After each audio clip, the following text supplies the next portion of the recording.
व्यापाऱ्यांच्या बंदमुळे शेतकऱ्यांकडून थेट माल विक्री, कृषी पदविका अभ्यासक्रमांना विद्यार्थ्यांचा कमी प्रतिसाद, जलयुक्त शिवारातून पाण्याचे प्रश्न सुटतील, डॉक्टर राजेंद्र सिंह यांचा विश्वास, कृषी विस्तार कार्यक्रमांसाठी यंदा जादा निधी आणि मराठवाड्यात शेततळ्यांचा निकष बदलणार.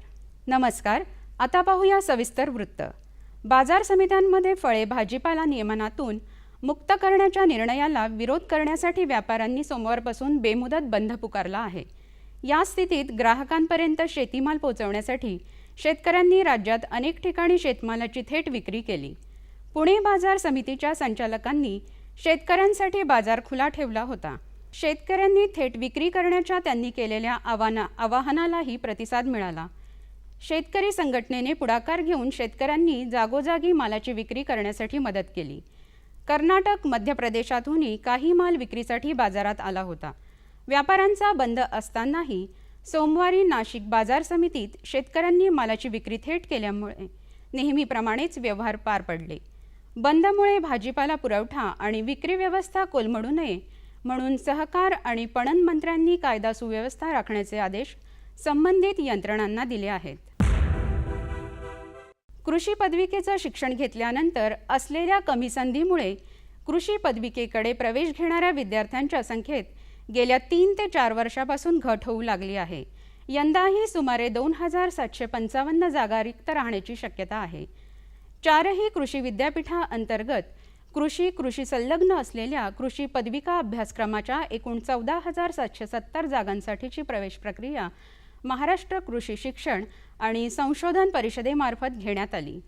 यंदा कृषी परिषदेच्या संकेतस्थळावर सुमारे 21,153 विद्यार्थ्यांनी नोंदणी केली आहे.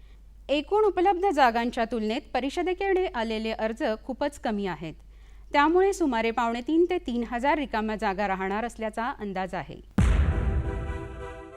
जलयुक्त शिवार योजनेच्या माध्यमातून जलसंधारण करणं शक्य असून त्यातून दुष्काळी भागात पाण्याचा प्रश्न सुटण्यास मदत होईल असा विश्वास मॅगसेसे पुरस्कार प्राप्त पाणीविषयक अभ्यासक डॉक्टर राजेंद्र सिंह यांनी व्यक्त केला आहे.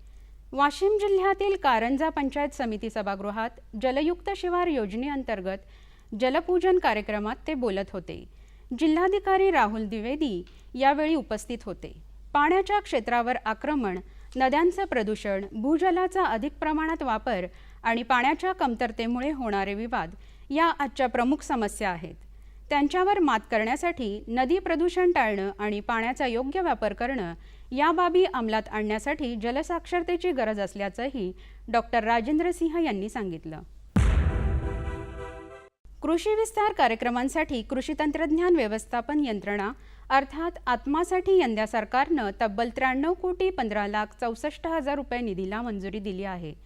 या उपक्रमांसाठी केंद्राकडून 60 आणि राज्य सरकारकडून 40% या प्रमाणात निधी प्रस्तावित आहे. गेल्या वर्षीच्या तुलनेत यंदा निधीत 8,26,64,000 रुपयांनी वाढ करण्यात आली आहे.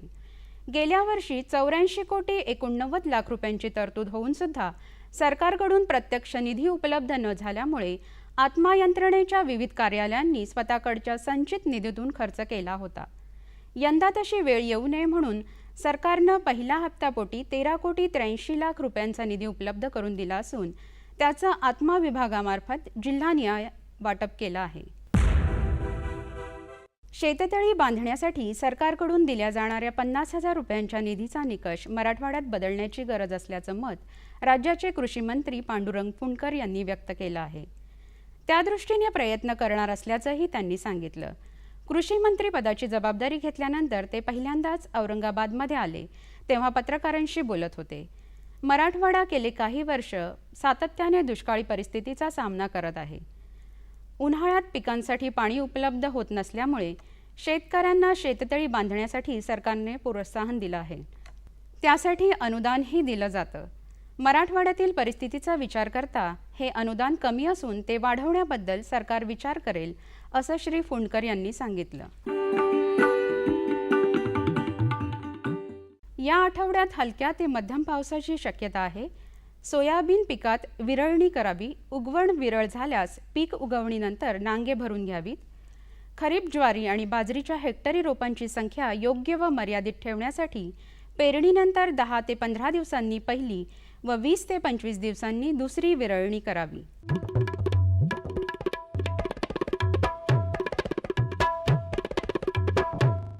आता बघूया सांगली कृषी उत्पन्न बाजार समितीचे काही बाजारभाव प्रति क्विंटलचे.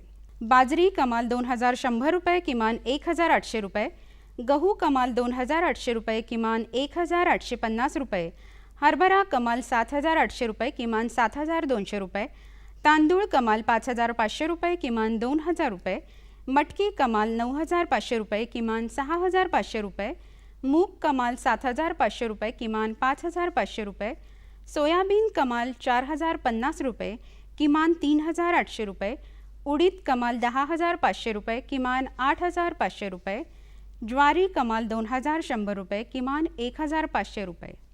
कृषी बाजारभाव विषयक अधिक माहितीसाठी www.agmarknet.nic.in किंवा www.msamb.com ह्या संकेतस्थळाला भेट द्या.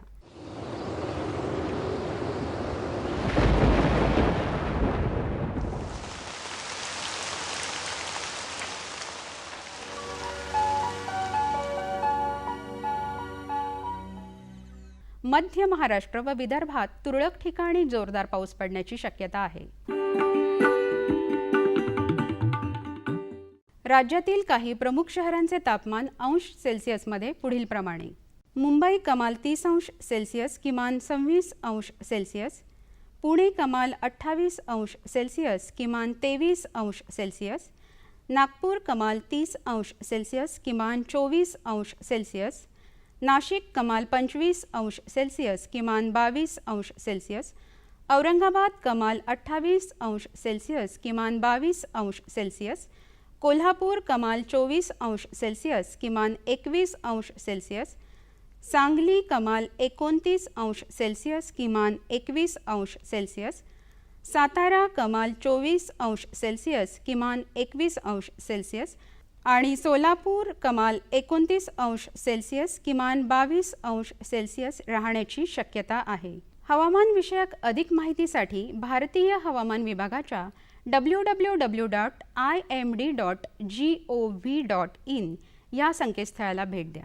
या होत्या आमच्या आजच्या कृषी वार्ता. पुन्हा भेटूया पुढील भागात. तोपर्यंत नमस्कार.